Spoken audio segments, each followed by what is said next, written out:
Hey guys, thanks for checking out today's video. I really appreciate it. Today we'll be taking a dive into 2018's Venom. We'll discuss the story, the characters, things I enjoyed, things I didn't enjoy, and things that I think they could have done a little bit differently. The first part of the video will be spoiler free. We won't delve into sequel conspiracies until the end of the video, and I'll let you know before that happens. There's been a lot of buzz around this movie, considering the odd position it's in, being as it's the first Spider-Man film Sony's made since The Amazing Spider-Man 2, and the fact that no one will give us a straight answer as to whether or not it's actually connected to the MCU. People are skeptical that the movie could end up being a rushed mess, jam-packed with endless exposition, corny characterization, and plot holes. And considering what happened last time Sony made a Spidey flick, I think fan concerns are a little bit justified. But nonetheless, I was still cautiously anticipating the flick anyway. This film primarily draws inspiration from the Lethal Protector arc, the Planet of Symbiotes arc, and Venom's first arc in Amazing Spider-Man, as well as some bits and pieces of the latest run where Flash Thompson donned the symbiote. The movie stars Tom Hardy as Eddie Brock and is directed by Ruben Fleischer, who's known for directing Zombieland, Gangster Squad, as well as producing the Netflix show Santa Clarita Diet. Personally, I'm a fan of Fleischer's body of work, and I find his work incredibly charming and unique. It sticks by its lore and doesn't tend to bend or break the rules it creates, but all the while, it doesn't take itself too seriously, which is a quality I love in comic book media. And Tom Hardy has been one of my favorite actors since Mad Max. In addition to all that, the composer is Ludwig Göransson, who composed some of my favorite melodies in shows like Community and New Girl, as well as tracks for some amazing films like Black Panther, Fruitvale Station, and Creed. The movie even has a track by Eminem and suits the film and character well. So all in all, going into this movie, I was pretty excited. I knew that even if it was a mess, at the very least, it'd be a pretty fun mess, kinda like Suicide Squad. I thought Venom was pretty good. If you don't mind another origin story and want something that's tonally between Suicide Squad and Deadpool, then this is probably the movie for you. To be honest, I was surprised, like really surprised, because based off the critical reception alone, I thought this movie was going to be on some Batman vs Superman levels of garbage. But to my pleasant surprise, I really enjoyed the flick. One word comes to mind when I think of it, and that word is fun. This movie doesn't try to be anything more than it is. It doesn't try to needlessly connect itself to any larger universe. It doesn't try to spin anything off out of itself. It just tells a story based on a comic in the most comic book-like manner they possibly could. And for that, I applaud the flick. The movie could definitely exist in the MCU, but that being said, it could just as easily exist in the Amazing Garfield universe or its own universe altogether. I don't think there's any real way of telling yet, no matter what they say in interviews. The movie stars Tom Hardy as Eddie Brock, a reporter with his own web show who finds himself interviewing the shady CEO of a megacorporation that's illegally conducting experiments on homeless people. He goes too far with his line of questions and ends up losing his job, his apartment, and the love of his life as a result.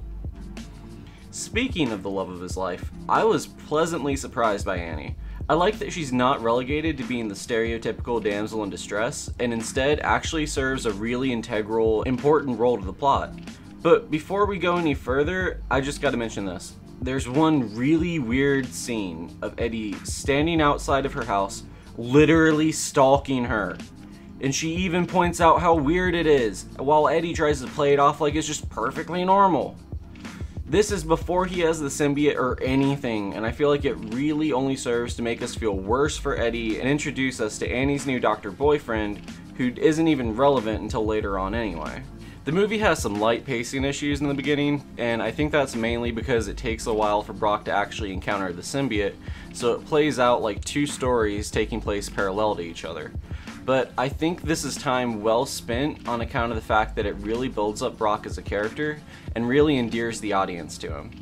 Tom Hardy does a great job as Brock when it comes to making him relatable, heroic, and compelling. Brock isn't just a hero when he has the symbiote on, he's an investigative journalist who wants to expose injustice and make wrongs right. But all those pacing issues become dust in the wind once Eddie bonds with the symbiote and the film really kicks it into third gear. I think Tom Hardy does a great job as Eddie Brock and even better as Venom. You can really tell he's playing two individual characters and he does each one of them really well. I liked Venom's personality a lot, and it serves as a good contrast to Tom's role as a hard-hitting reporter, haunted by the horrifying truth. Venom has a really great sense of humor in this, and the advertisements don't do that justice. He acts just like he did in the 90s comics, or even the Spider-Man 2000 video game. He's really goofy and charismatic. I thought Eddie's interactions with the Venom symbiote and others were genuinely funny, especially the lobster scene.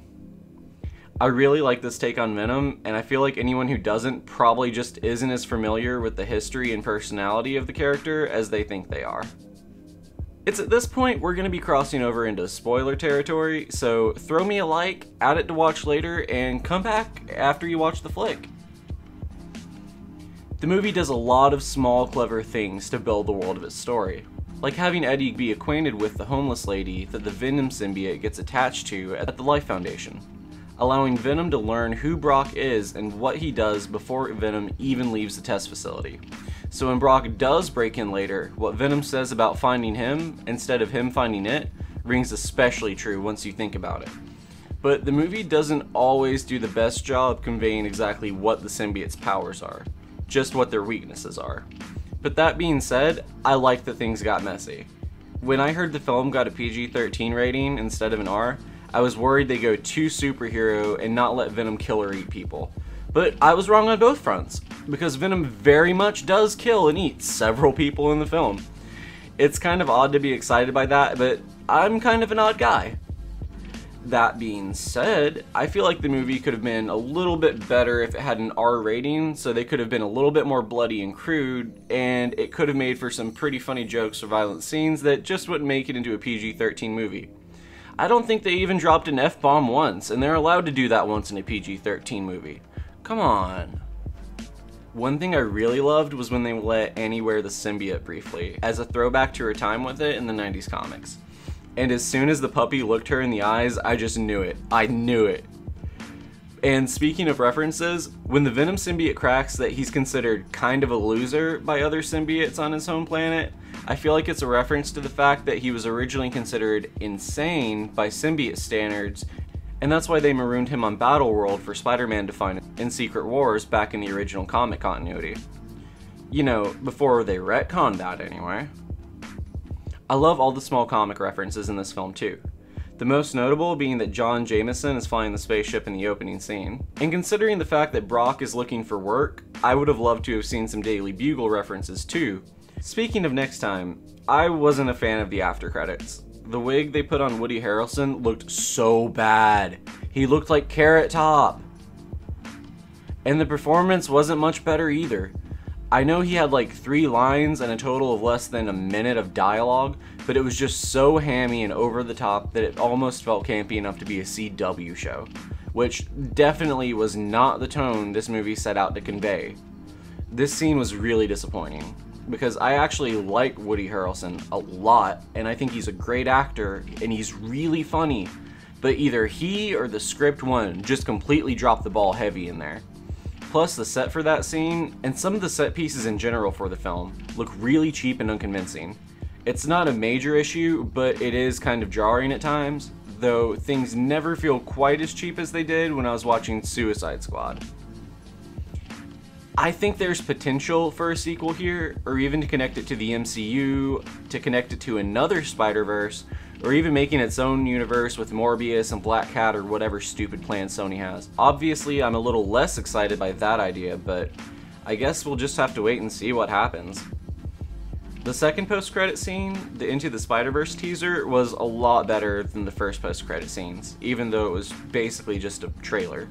I was already excited for the flick, but this clip really doubled down on my hype. I love the comic book aesthetics of this movie, and I can't wait to see it in motion. You know, between Spider-Man PS4 coming out in September, Venom in October, Into the Spider-Verse in December, Far From Home and Avengers 4 next summer, Spider-Man's gonna be in 4 or 5 theatrical releases in the span of a year, plus a AAA video game. All in all, I think it's a really good year to be a Spider-Man fan, and as such, I'm retroactively dubbing this September through next the Year of the Spider. So you can expect more Spider-Man content right here on Super Swim Team 7. I'm working on a video about the Spider-Man PS4 game right now, and I know you're going to want to see that when it comes out. So be sure to hit that subscribe button and ring the bell to make sure you're not missing out. And if you want to support this channel, be sure to leave a like, and lastly, I want to know what you thought about the movie. What did you agree with me on? What did you disagree with me on? I'd love to hear what you have to say in the comments down below. This has been Super Swim Team 7, signing off.